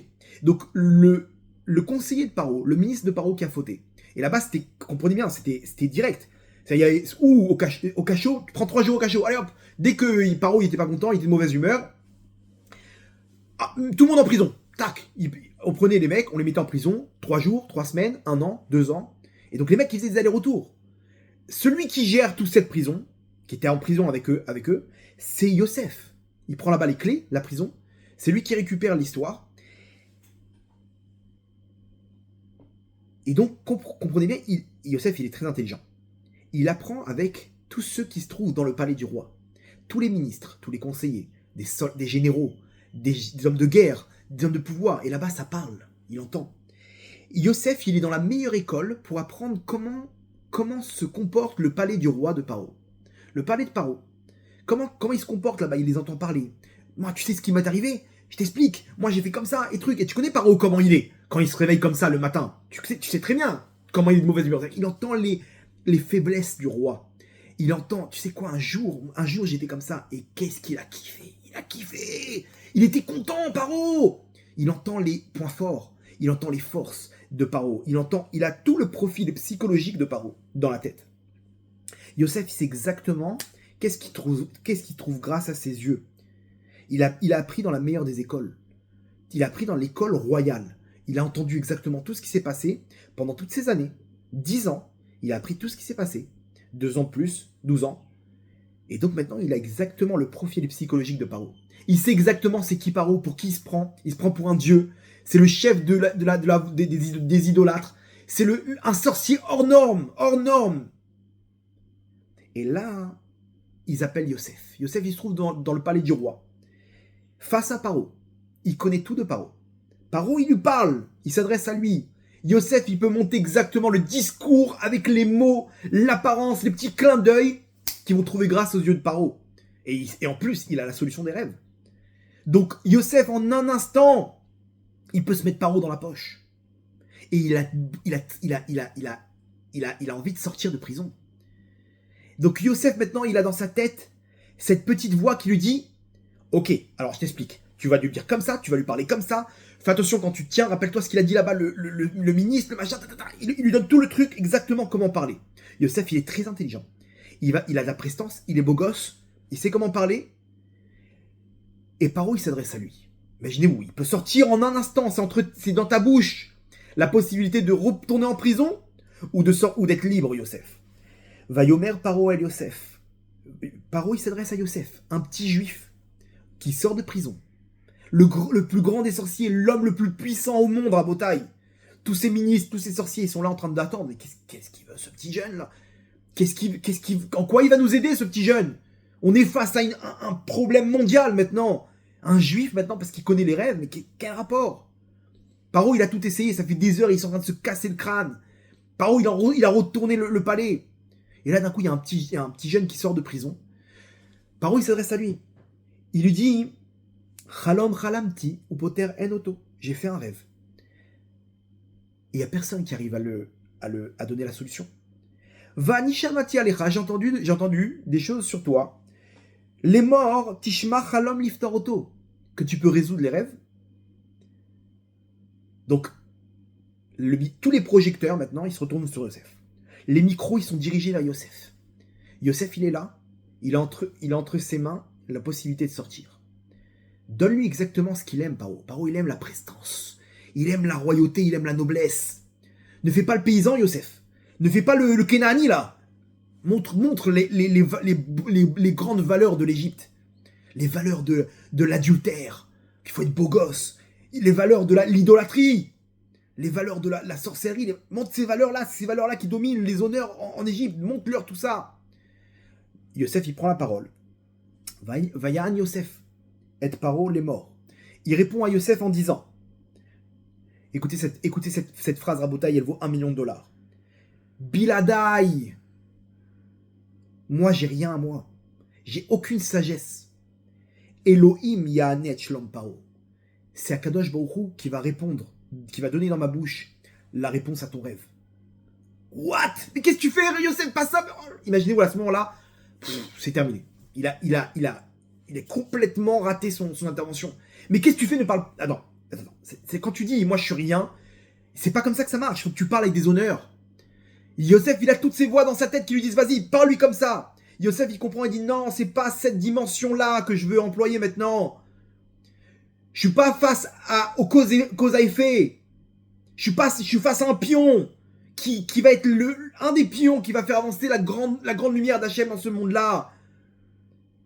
C'est Hachem qui répond aux rêves. Moi, je suis rien dans ce monde-là. Je suis rien. C'est du cause à effet. C'est que des marionnettes. C'est un théâtre de marionnettes, ce monde. Utilise le cause à effet. Tu parles comme ça. Tu reçois comme ça. Tu donnes tel argument. Tu reçois. C'est comme ça que ça marche. Non? On prend les meilleurs avocats. Yosef, il fait l'erreur à ne pas faire. Il parle comme un prisonnier, comme un moins que rien. Moi, je suis rien du tout. Mais pire que ça. Alors quoi? Alors comment tu vas répondre à mes rêves? C'est Akadosh Baruch Hu qui va répondre à ton rêve. Mais attends, t'as pas compris? Il se prend pour Dieu. Tu lui parles d'Elohim? Tu lui parles de Dieu? Tu es en train de lui mettre t'es en train de lui piquer les yeux là. Tu es en train de lui envoyer un pic. Il y a au-dessus de toi, Paro. Il y a au-dessus de toi. Il y a Hachem. Imaginez-vous la lumière qui fait descendre Yosef. Qu'est-ce qui s'est passé? Yosef, il aurait pu rester coincé. Il aurait pu tomber dans le cause à effet, la petite dimension. Il ne retombe pas dans l'erreur. Il est déjà tombé dans l'erreur 2 ans plus tôt. Il se connecte avec la grande dimension. Qui tu es, toi, par rapport à Hachem? C'est vrai que je peux te mettre dans ma poche. J'ai tout ton profil psychologique, mais tu sais quoi? Je vais même pas le faire. Je vais même pas utiliser ce cause à effet. Je vais directement utiliser la grande lumière d'Hachem. Que Hachem, il a un plan dans ce monde-là. Hachem, il a un plan qui est la Géoula sur Terre. Et toi, t'es qu'un pion pour faire avancer la Géoula, même si tu fais partie du mauvais côté. Là, Yosef, il lui envoie une phrase, Biladai, Biladai, mais qu'est-ce que tu dis, Yosef? Moi, je suis rien. J'ai aucune chorma. J'ai rien du tout. C'est Hachem qui va me donner la solution. Et là, Paro, imaginons le blanc, tout le monde se retourne vers Paro, qu'est-ce qu'il fait? Non, Paro, il lui dit, attends, tu sais quoi, je vais pas te renvoyer dans ta prison, je vais te couper la tête. Parce que ça, c'est des trucs qu'on dit pas. Devant moi, tu me fais un affront comme ça de me parler de ton Dieu. C'est qui Elohim? Qu'est-ce que tu fais? Paro, il est déjà nerveux. Il y a un blanc. Paro, qu'est-ce qu'il fait? Vaïdaber Paro al Yosef, Vaïdaber, c'est plus Vaïomer. Vaïdaber, c'est-à-dire qu'il parle dur avec Yosef. Ok, je vais te raconter mon rêve. Et il a avalé sa salive Paro par rapport à ce qu'il lui a dit Yosef, et il lui dit ok, je vais te raconter mon rêve. Imaginez-vous ce qu'il a fait. Et là, maintenant, tout le monde connaît la suite. Yosef, il le met dans sa poche. Hachem, il lui donne la solution, et Paro, il comprend, waouh, attends, lui, il a compris le plan, il a compris que tous les pouvoirs, ils vont venir chez moi. Donc en fait, ça doit passer par lui. Il a le plan en tête, j'ai besoin de lui. Yosef, non seulement il lui donne la solution, mais il lui fait comprendre que cette solution-là, et je peux te la donner aussi à travers le temps, et tu as besoin de moi. Et là, maintenant, il prend les pleins pouvoirs, Yosef. Et Yosef, il met Paro dans sa poche. De quoi on parle à Botaï? Yosef, il a fait descendre la lumière de la Emouna, il a fait descendre cette lumière de Oraganouz. Hachem, il lui montre tout. Tu peux voir d'un bout à l'autre du monde, c'est cette lumière de Hanouka. Yosef, il voit les rêves. Comment il a fait? Rabotaï, Yosef, il vient de faire son allumage de Hanouka ici. Il vient de faire descendre cette lumière dans l'obscurité, la lumière de Hanouka. Il vient de faire descendre cette troisième dimension, dans la petite dimension dans laquelle il se trouve maintenant, sa liberté. Et là maintenant, on va répondre à la question. Vous vous rappelez la problématique du cours? Pourquoi Yosef, il rentre pas en Israël? T'as été devenu roi. Pourquoi tu rentres pas là-bas? Pourquoi tu vas pas embrasser ton père? Envoie au moins un message, une lettre, un truc. Envoie un petit clin d'œil, Yosef. Montre que t'es vivant. Non, pas du tout. Pourquoi? Parce que Yosef, il a compris une chose. J'ai déjà fauté, j'ai déjà perdu quand je me suis déconnecté avec la grande dimension du plan d'Hachem sur Terre. Je me suis connecté avec ma petite dimension. Là, qu'est-ce que je vais faire? Je vais mettre tout en l'air. Yosef, il comprend, n'oubliez pas la deuxième dimension. De quelle manière Hachem, il veut que ça passe? Ça passe par les rêves, c'est moi qui dois dominer, et mes frères, ils doivent se prosterner devant moi. Attends, si je me dévoile à eux, je leur dis, hey, coucou, je suis en Égypte, hein, tout va bien, à Kol Besséder, je vous envoie une carte postale, c'est là-bas que ça doit se passer, venez quand vous pouvez, je commence à préparer le terrain, d'accord? Allez, ciao. Non, il est pas resté là-bas. Si tu leur montres que c'est toi, Yosef, alors comment ils vont se prosterner? Vous avez déjà vu des grands frères qui se prosternent devant le petit frère? Vous avez déjà vu Yaakov qui va se prosterner devant lui? C'est à quoi? Tu vas baisser la tête devant lui? Comment c'est possible? Donc Yosef, il comprend, selon mes rêves, ils doivent se prosterner devant moi, mais comment ils vont se prosterner devant moi? Ils vont pas connaître mon identité. Donc je peux pas me dévoiler à eux. Je peux pas envoyer un petit bisou à mon papa. Je peux pas lui envoyer une carte postale. Yosef, il reste pas dans sa petite dimension. Mon papa, il me manque. Et je vais aller prendre une petite semaine de vacances, aller voir mon père à Canaan. Pas du tout. Yosef, il reste concentré avec le plan d'Hachem. Ça me fait mal. Ça me fait mal. Mais ce qui m'aide à supporter la douleur, c'est parce que je suis connecté face au plan d'Hachem, la grande lumière d'Hachem sur terre. C'est comme ça qu'il arrive à surmonter son épreuve, Yosef. Il se reconnecte pas avec sa dimension personnelle. Il reste dans une dimension universelle. Je dois rester là-bas. Je dois rester en Égypte. Et je dois cacher mon identité. Parce qu'ils doivent se prosterner, c'est comme ça que ça va se passer, c'est grâce à ça qu'ils vont faire tchouva, c'est grâce à ça qu'ils vont descendre, et c'est grâce à ça que Paro, il va comprendre, il va rien comprendre à toute cette histoire. Et c'est comme ça que moi, Yosef, je vais prendre le contrôle des forces du mal à travers l'exil. Et donc, tout va être sous contrôle. Et la Shrina, elle va descendre sur terre, et Hachem, il va dire à Yaakov, t'inquiète pas, tu vas descendre, mais je vais te remonter. Et c'est Yosef qui va mettre ses mains sur tes yeux.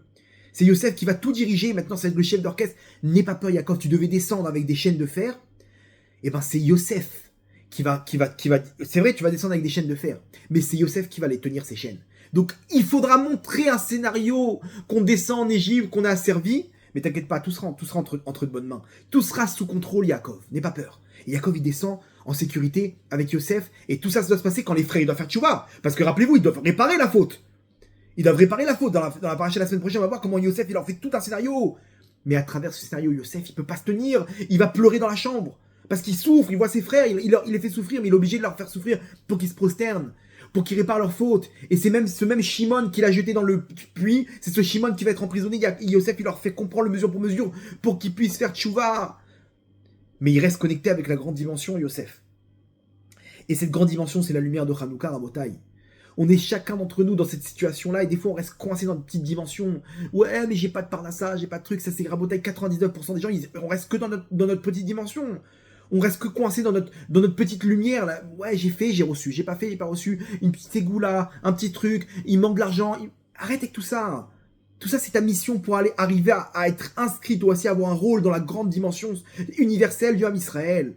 Cette grande lumière que les terroristes, ils ont voulu éteindre. Cette lumière, elle dérange. Cette lumière, les peuples du monde, elle dérange. Ils ne veulent pas que l'Am Israël puisse faire descendre cette lumière de Organos, de Hanouka, dans le monde. Cette lumière-là, elle descend à Hanouka, mais chacun d'entre nous peut la faire descendre tout au long de l'année. Yosef, il a fait. C'était pas Hanouka, c'était Rosh Hashanah à ce moment-là. Lui-même, il est descendu, il a descendu sa main, il a allumé la lumière dans l'obscurité, dans le palais de Paro, au cœur de l'adultère, au cœur de l'idolâtrie, de la sorcellerie. Là-bas, il fait descendre la lumière d'Hachem. Donc Yaakov, il descend là-bas avec ce scénario. Yosef, il comprend. Je ne peux pas rester dans ma petite dimension. Je ne peux pas retourner voir mon père. Je dois rester connecté avec la grande dimension parce que c'est le scénario qu'Hachem il a choisi, où je dois enlever mon identité. Je dois cacher mon identité pour les faire descendre. C'est la meilleure solution. Et comme ça, Paro, il va y voir que du feu. Tout le monde va croire que Yosef, il est des nôtres. Et donc, comme ça, on va faire descendre les Bnei Israël en Égypte. Et comme ça, Yosef, il a préparé le terrain futur pour qu'après on puisse sortir d'Égypte. Sinon, on serait resté coincé là-bas à Botaï. Il a mélangé les Égyptiens, ceux qui étaient dans le sud, il les a mis dans le nord, il a tout mélangé pour faire en sorte que les Égyptiens ils soient affaiblis. Il leur a fait la Brit Mila, il leur a pris tout leur argent, il les a rendus humbles. Le mec, il a plus d'oseille, il n'y a plus rien qui t'appartient. On va te changer de territoire. Comme ça, il a préparé le terrain. Oui, on s'est retrouvé enchaîné par les forces du mal. Mais Yosef, il est au-dessus et tout le monde se prosterne devant lui. Et c'est lui qui attrape les forces du mal, Yosef. Comment il est arrivé à ça? Avec sa petite épreuve, qu'il a dû réparer. Oui, on se sert de la petite dimension, de nos causes à effet, mais pour se connecter à cette grande dimension. Et ça, Rabotai, c'est la lumière de Hanouka. Venez, on arrête de voir tout en 2D. Venez, on se connecte avec notre troisième dimension, la dimension universelle. Que à partir du moment où tu es dans ce monde-là, ne reste pas coincé dans ton petit cause à effet. Oui, répare, fais tchouva. Mais comprends que tu fais partie d'une grande histoire. Et toi aussi, un jour, tu vas te retrouver devant Paro. Toi aussi, tu vas te retrouver dans cette obscurité. Est-ce que tu vas faire descendre la lumière d'Hachem à ce moment-là? Est-ce que tu vas rester à te battre avec le cause à effet? Ouais, il m'a pris, il m'a pas pris, ma femme, mon beau-père, ma belle-mère. Arrête, tout ça, c'est du cause à effet. Arrête de te battre avec le bâton. Il y a quelqu'un qui tient le bâton. Il y a quelqu'un au-dessus. Il y a une grande dimension. Tu crois que c'est pour rien qu'on t'a mis là-bas? Oui, mais je comprends pas pourquoi moi je dois souffrir. Et arrête de rester coincé là-bas. Oui, je comprends pas. J'ai fait tchouva et j'ai donné la tzedaka. J'en ai marre de souffrir. C'est vrai, mais connecte-toi avec cette grande lumière. T'es pas tout seul. Il y a quelque chose de grand. Reste pas coincé là-bas. C'est ça la faute de Yosef. Yosef, il s'est déconnecté de la grande lumière. Et ça, c'est la lumière de Hanouka. C'est cette petite lumière qu'il est parti chercher Yaakov. Il nous l'a amené à Hanouka. Hanouka, on peut se connecter avec cette lumière de Organos. Cette lumière qui nous sort des règles de la nature, du cause à effet. Tu peux te connecter au-dessus de la nature. Comprends qu'il y a un scénario. Donc, tranquillise-toi. Tout va bien. Yosef, il était tranquille. Il était en prison. Il souffrait. Mais il était serein. Il savait qu'il y avait un patron. Il savait qu'il y a Hachem qui est là-bas. Il savait qu'Hachem, il n'a pas oublié. Il savait qu'il y a un rôle. Et c'est ça, Rabotai. Il faut qu'on arrive à voir loin, à voir grand. Ça, c'est Hanouka, Rabotai. Chacun d'entre nous, il a cette dimension. Où qu'on soit, on se retrouve face à nos petites épreuves. Mais cette lumière, comprends que, attends, je suis pas que face à ce bâton-là. Il y a Hachem sur terre, Hachem l'a choisi. Donne une dimension à ta vie. Vois toute ta vie en trois dimensions. Et là, tu vas trouver les forces. Là, tu vas trouver le sourire à travers les épreuves. Là, tu vas mettre la lumière. Ça, c'est la lumière de Hanouka. N'aie peur de personne. Il n'y a personne qui peut te faire de mal sur terre. Il y a Hachem qui est là. Et Hachem, il t'amène face à la suite. La suite, c'est que tu vas réussir. Alors oui, t'es tombé, oui, t'as fauté, tu vas faire tchouva. Mais ta tchouva, elle va t'amener à être un acteur principal. La réparation de tes fautes, la réussite de tes épreuves, elle va t'amener à être un acteur principal. Tu peux ne pas choisir le bien. Tu peux continuer dans les fautes, il n'y a pas de problème. Tout est en stand-by. La Géoula est en stand-by. Ou dans ce monde-là où tu reviendras. Mais ça dépend de toi. T'es un maillon dans la Géoula. À partir du moment où tu es sur Terre, tu fais partie des acteurs principaux de ce monde-là. Et ça, les goïms, ils supportent pas. Juste avant l'allumage des nérotes, c'est là-bas qui mitraille tout le monde. Cette lumière-là, elle les dérange. Quand la lumière de Hanouka elle descend, quoi, vous allez nous dire quoi faire, vous allez nous donner la lumière d'Hachem dans ce monde-là. On veut continuer nos délires. On veut continuer nos fautes dans ce monde. Et donc, il frappe juste avant l'allumage, que cette lumière de Horanouz, elle descend dans le monde. Cette lumière, elle dérange un Botaï. Mais nous, on peut prendre le relais où qu'on soit. Dans nos épreuves, on peut allumer la lumière. On peut faire descendre cette lumière à Botaï. C'est à nous de le faire, c'est à nous de continuer le flambeau. Cette lumière de Hanouka, de la faire descendre comme il a fait Yosef. Biladai, y a rien, moi je suis rien. Elohim Yahanet Shlom Paro, c'est Hachem qui intervient. C'est Hachem qui fait tout sur terre. Je vous raconte une petite histoire personnelle. Un jour, je devais louer un appartement. Maintenant, en tant qu'étudiant avraire, comment dire, il n'y a pas d'entrée, ça va, ça vient, tu vis avec les miracles. Et mon père, il est agent immobilier à Ashdod. Il me dit, je lui dis, papa, tu veux venir avec moi, je dois signer un contrat. Mon père me dit quoi? Où tu vas signer un contrat? Dans l'agence immobilière là-bas. Ça passe par un agent. Mon père me dit, attends, t'as des fiches de paye? Je lui dis, j'ai 2-3 trucs, je peux jongler avec ça, non? Il dit, non, attends, t'as pas compris. Je suis désolé de te dire, je suis agent immobilier. Moi, il y a un mec qui vient et qui me montre pas le total de ses rentrées d'argent, qui est 3 fois plus que c'est une règle, qui est 3 fois plus que le loyer, je l'accepte pas. Pour moi, tu fais pas partie du truc. Toi, c'est pas que excuse-moi de te dire, c'est pas que tes entrées sont 3 fois plus grands que le loyer. C'est que ils sont 3 fois inférieurs au loyer. Comment tu veux faire maintenant? Tu peux m'expliquer? Tu vas aller là-bas, il va te dire, ok, comment on a besoin de savoir comment vous comptez payer tous les mois. On peut connaître vos rentrées d'argent, etc. Là, tu veux lui dire quoi? Non, des fois, il y a des gens qui m'aident, un petit maaser par-ci, un petit truc par-là. Il me dit, comment tu vas lui parler de ça? Je lui dis, papa, regarde, moi, j'ai une responsabilité envers ma femme et mes enfants. Hachem, il doit m'aider par rapport à ça pour avancer. Ok? Donc moi, Biladai, moi je mets ça entre les mains d'Hachem. Hachem, il lui manque pas de scénario. On va se retrouver là-bas, devant ce petit paro là-bas de agent immobilier, et je vais lui dire exactement comme Yosef, Biladai, Elohim Yahanet et Shlom Paro. C'est Hachem qui va donner la réponse dans ma bouche, quoi dire, quoi faire. J'ai même pas prévu de scénario. Mon père, il me dit, bon, ok, je vais essayer de t'aider, mais t'inquiète. Viens, on met ça entre les mains d'Hachem. On arrive là-bas, il me dit, surtout ne parle pas de ça, ne dis pas, il me donne toute une série de trucs. On rentre dans le palais de Paro, dans le bureau de l'agent immobilier.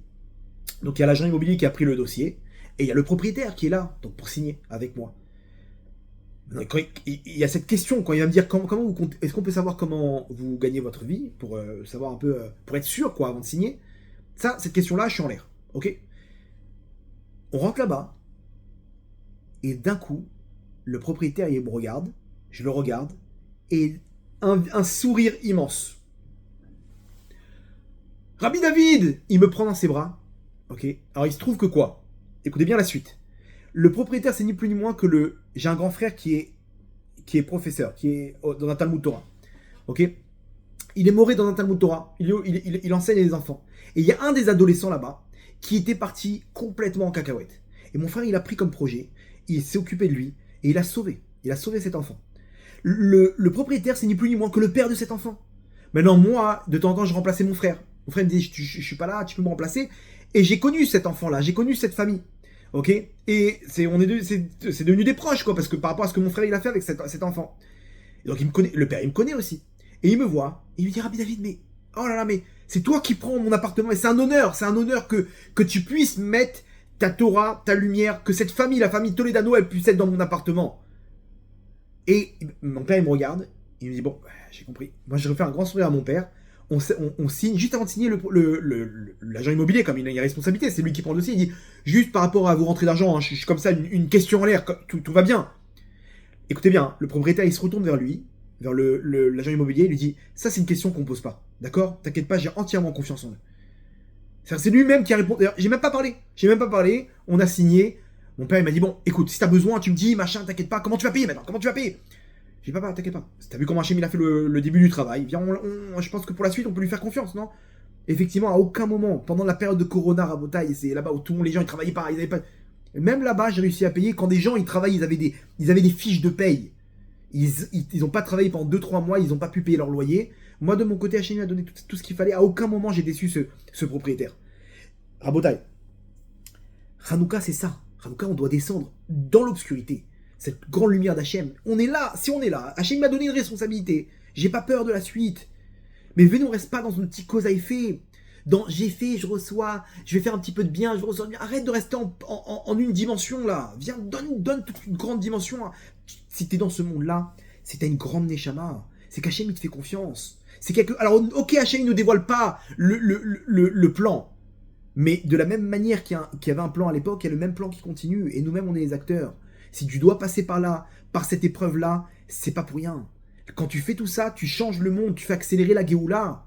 Ou quand tu tombes, tu peux freiner toute la Géoula sur Terre. Comprends ta dimension pour que tu puisses comprendre tes forces. Pour que tu puisses comprendre que le monde, il dépend de toi. Et à ce moment-là, t'as Hachem avec toi. Hachem dit oui, ça passe par toi, mon tzaddik. Oui, ça passe par toi, ma tzaddika. C'est là-bas que ça passe. C'est là-bas que ça passe. C'est là-bas que je veux mettre ma lumière. Moi, le bras cassé, je dis oui, toi. C'est là-bas que ça passe. C'est avec toi que je veux faire descendre ma lumière. Et c'est là-bas justement que je peux t'utiliser pour faire descendre l'obscurité parce qu'on n'est jamais descendu là-bas encore. La lumière, elle existe dans le Beth Amikdash, mais dans l'obscurité. Comment on va la faire descendre? Ça, c'est Hanouka, Rabotai en galoute. Nous aussi, on allume nos Nerot. Nous aussi, on descend là-bas, Rabotai, il y a marqué dans la Gemara que Léolam lo yarda Ashrina tachat asarat fachim. La Shrina, la présence divine, elle descend pas en dessous de 10 fachim, de 80 cm. Et bien pour Hanouka, Hachem, il descend là-bas. Pour Hanouka, Hachem, il descend en bas de 10 fachim. Dans le Shulchan Aruch, Rabotai Siman Taf Resh Ain Aleph, Seif He. On nous dit quoi? Où est-ce qu'on met la Hanoukia? Manicho al petach hasamour le reshut arabim mi bachutz. La Hanoukia, on la met à l'entrée. Elle n'est pas à l'intérieur. Elle est à l'entrée.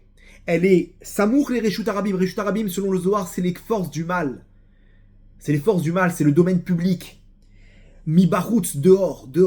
Là-bas aussi, même si t'es bachutz, même si t'es à l'extérieur, même si t'es dans les forces du mal, et ben là-bas aussi Hachem il intervient. Là-bas aussi Hachem il envoie cette grande lumière de cette grande dimension. Même si t'es bachutz, même si t'es un pétard, t'es même pas dedans, t'es à l'entrée. Dans le Seif Zayin là-bas, les pétards small, c'est quoi small? C'est à l'entrée, à gauche. Il y a la mezouza à droite, la Hanoukia on doit la mettre à gauche. À gauche, selon le Zohar, c'est les forces du mal. Même si t'es là-bas à gauche, Hachem il vient te chercher. Le Sfat Emet il pose une question incroyable. Le Sfat Emet il pose une question, il dit attends, pourquoi quand on dit la bracha l'adlik, on dit que l'adlik Alanissim, pardon. Shassan Nissim la votenu bayamim mahem bazemanazé. Que Hachem il a fait des nissim à nos pères à l'époque et dans ce temps-là. Pourquoi Shassan Nissim qu'il a fait des miracles? Excuse-moi, il a fait qu'un miracle. Ok? Le miracle naît par de Shemen. Le miracle de la fiole d'huile. Donc pour on doit dire Shassan naît par Hashemen. La votenu bayamim mahem bazemanazé. Pourquoi il dit Shassan Nissim qu'il a fait plusieurs miracles? Non, il a fait qu'un miracle. C'est l'histoire de l'huile. C'est pour ça qu'on fait la Hanoukia, non? Alors pourquoi tu dis la bracha, tu dis qu'il a fait des miracles au pluriel? Non, donne-nous le détail. Donne-nous le détail. Sur quoi on remercie Hachem maintenant? Sur quel miracle? Le miracle Voilà, c'est tout. Il y en a qui veulent dire que parce que la guerre aussi, mais d'accord, mais alors la guerre, qu'est-ce qu'on fait en symbole? Tu vois bien que tout le symbole, c'est par rapport à l'allumage, par rapport à l'huile qui est restée allumée pendant 8 jours. Donc quel rapport maintenant tu mets ça au pluriel? Question incroyable dans la bataille. La réponse, elle est aussi incroyable. Le Sfat Emet, il dit non, t'as pas compris. Hachem, à ce moment-là, il a fait descendre la lumière de Or Haganouz. La lumière de Or Haganouz, c'est une lumière qui te met au-dessus de la nature, qui te transporte de ta petite dimension personnelle à la dimension mondiale et universelle. C'est cette lumière de Hanouka. Donc, t'es plus dans les règles de la nature, t'es au-dessus de la nature. Donc là, pendant cette période, Hachem, il a ouvert la porte des miracles. Les Nissim, ils descendent dans le monde. De quelle manière, à cette époque de Hanouka, il est descendu? Par rapport à l'huile d'olive. Mais tous les ans, toi aussi, tu as ton miracle perso pour changer ton mazal. Toi aussi, tu as ta dimension qui va changer ta vie, qui va changer ta vision des choses personnelles, qui va t'ancrer dans cette grande aventure avec Hachem, dans cette grande shlichut, cette grande mission qu'a reçue l'Am Israël, d'éclairer le monde. Et c'est ça ce qu'ils veulent nous empêcher aujourd'hui, les Goïm, Rabotai. Ils veulent empêcher l'allumage de ces nérotes. Ils veulent empêcher l'allumage de ces lumières là-bas en Australie, là où ça commence le premier allumage dans le monde, Rabotai. Ta, ta, ta, ta, ta, ta, ta.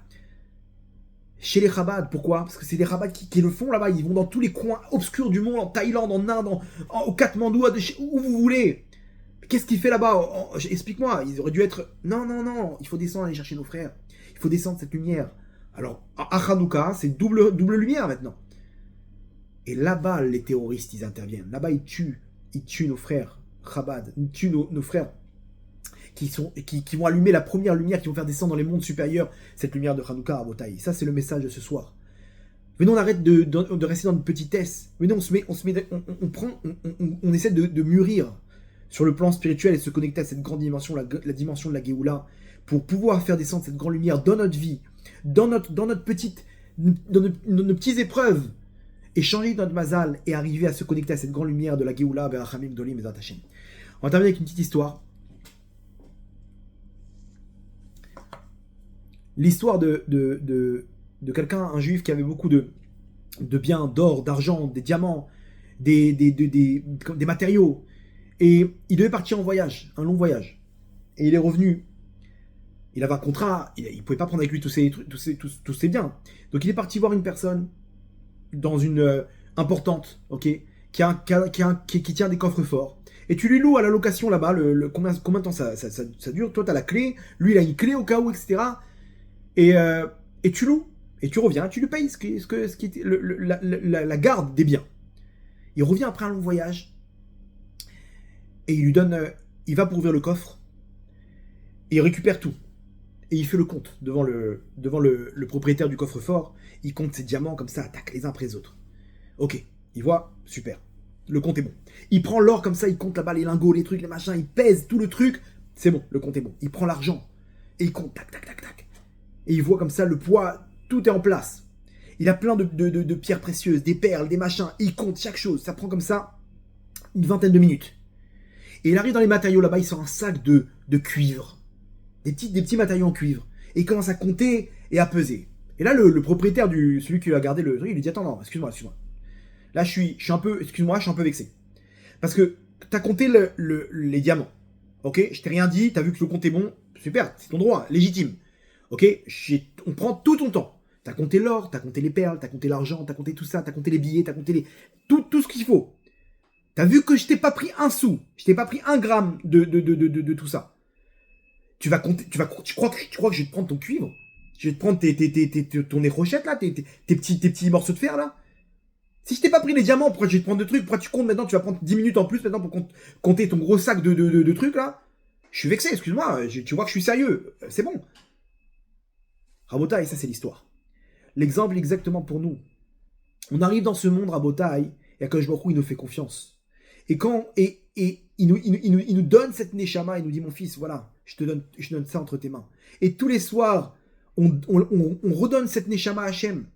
Beyadechav kidruchi, padita oti Adonai el emet. C'est entre tes mains que je mets ma neshama à Hachem. Je suis entre tes mains, si tu veux, tu peux me la redonner. Ok, c'est toi qui vas me libérer, qui vas me la redonner demain matin, mais tu peux la garder. Tu m'as laissé cette chance sur terre de pouvoir faire ma mission, Hachem. Tu peux la reprendre à n'importe quel moment, cette neshama. Beyadchav kidruchi, cette neshama, elle est entre tes mains, Hachem. Je te fais confiance que tu puisses me la redonner. Tout est entre tes mains, Hachem, cette neshama, elle est entre tes mains. Je te fais confiance, Hachem. Et d'un coup, on est là, sur terre, et on se fait attraper par le petit cuivre. Les petits éléments, est-ce que je vais recevoir ma parnassa ou pas? Est-ce qu'Hachem, il va me donner la femme pour mon mariage? Est-ce qu'Hachem va me donner des enfants? Des petits détails. Mais attends, mais 2 secondes, Hachem, il t'a envoyé sur terre. C'est pour cette grande dimension de la Géoula. Cette grande dimension de Organouz.